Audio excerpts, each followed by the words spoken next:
tears really had me going, wishing on a star.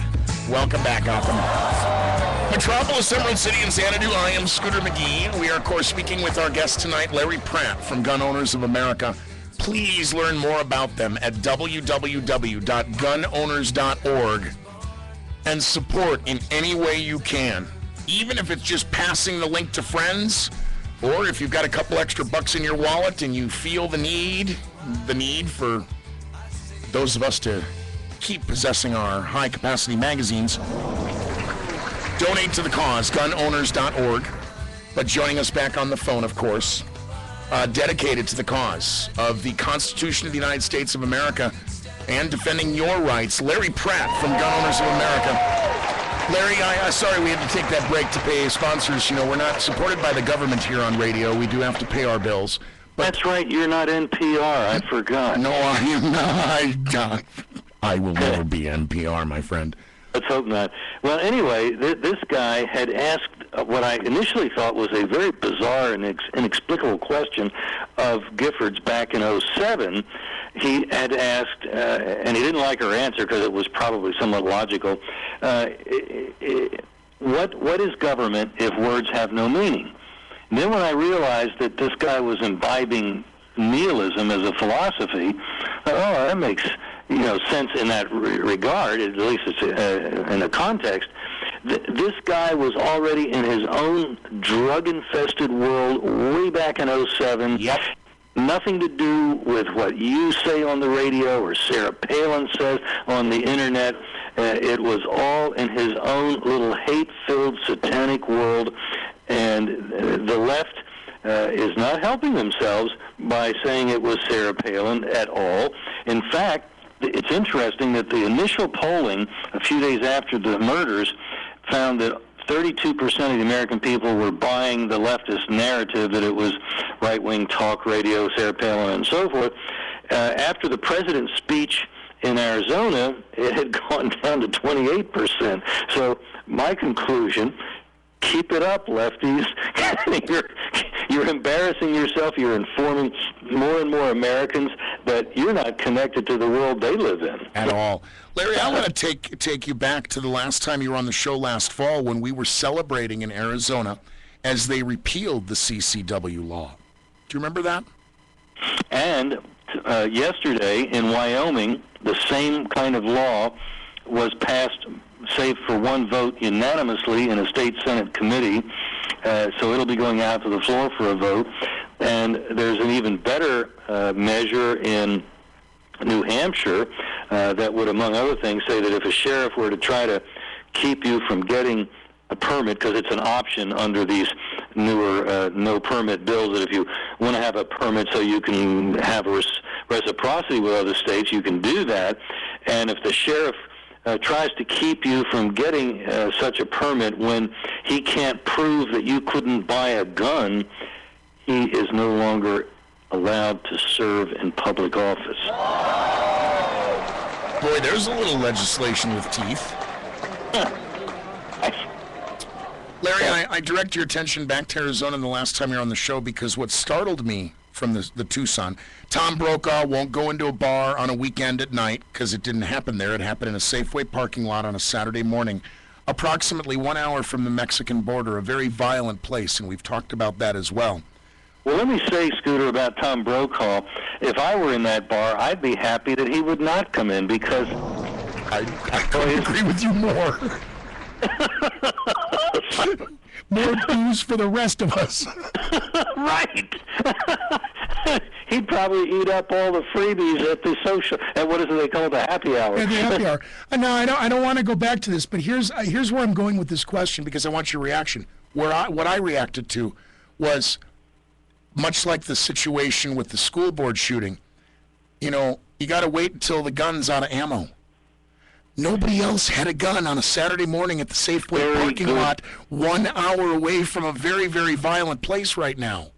40 people standing around the table that I guess they had set up for the congresswoman to have her meeting, and nobody there. Now, it's interesting that there was one guy who had intended to be there and saw the line and decided, I'm going to go into a nearby store and buy a pack of cigarettes. On his way out, he heard the shots, unlocked his gun, but didn't take it out of his pocket, and started running over to the scene of the crime, saw that the shooter boy was down on the ground, saw somebody holding a gun in the air, grabbed the guy's arm. People nearby said, "He's not the shooter." And then he went and jumped on the shooter himself.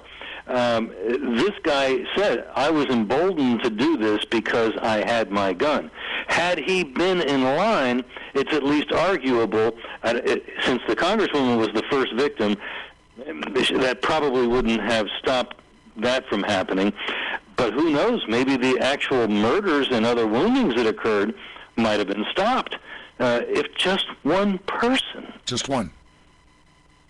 It doesn't require everybody to be carrying. I know. You have to have one out of a group. A friend of mine's a missionary, is a South African, and he goes throughout Africa to war zones. It's called Frontline Fellowship. And he was in a big church meeting on a Sunday night with only about 1,000 people. Let me guess, a disgruntled worshiper walked in. Yeah, a couple of guys for the ANC started machine gunning parishioners and throwing grenades. And this was in '93. Well, he had already thought, what if? And so he routinely sat way in the back just in case, even though there were a lot of empty pews in front of him. Sure. He got down, leaned his arms against the pew in front of him, and got off a couple of rounds, and one of them managed, even out of a snubby, so you talk about providence, a snubby 38 hit one of the terrorists, and they fled. One guy with a gun out of 1,000 people was able to reverse the element of surprise. Absolutely. And turn the thing around. It was an incredible. And by the way, he's had to be involved in another gunfight. He was delivering Bibles in a Oh, black. jeez, you're kidding me.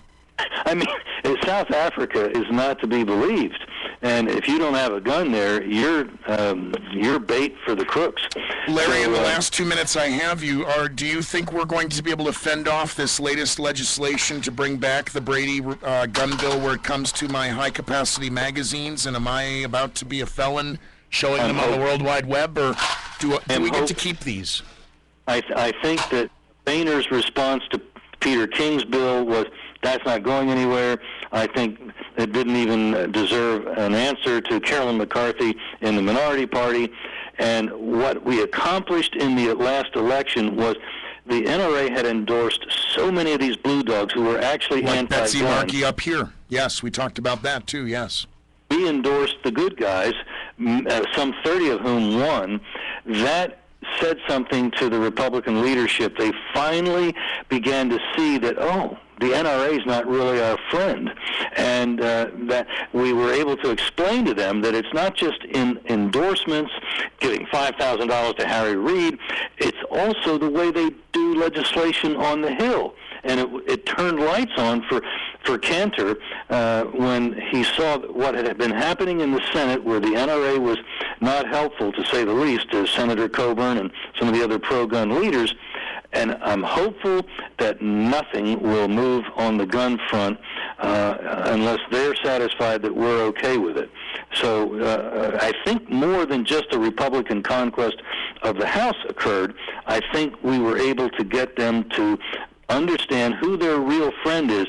If you guys in the GOP are going to be pro-Second Amendment, we'll back you. We'll back you. And if not, good luck, drive safe, and see how that job at Wendy's works out for you.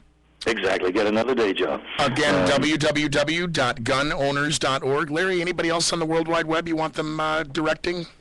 Well, there's a principlesofreedom.com that my son has set up. It's a book on American government, principles that politicians don't want you to know about. Oh, don't say that website 2 more times for us, Larry. Principlesofreedom.com is where you can find that book. And if you go there, you'll find the book that he's been using with homeschool groups that he's teaching on the Internet, principlesofreedom.com. Larry, God bless you and everybody over there at gunowners.org for all the hard work you're doing to allow, incendiary, vitriolic hate speech like mine and yours to continue to pollute the airwaves of North America. It's a pleasure to pollute along with you, my friend. Let's try to explode a few more liberals' heads. Keep you in the crosshairs there, buddy. Next time you want to talk, I'll shoot you an email. All right, bye-bye. 877-353-1310. We'll be back, Gotham.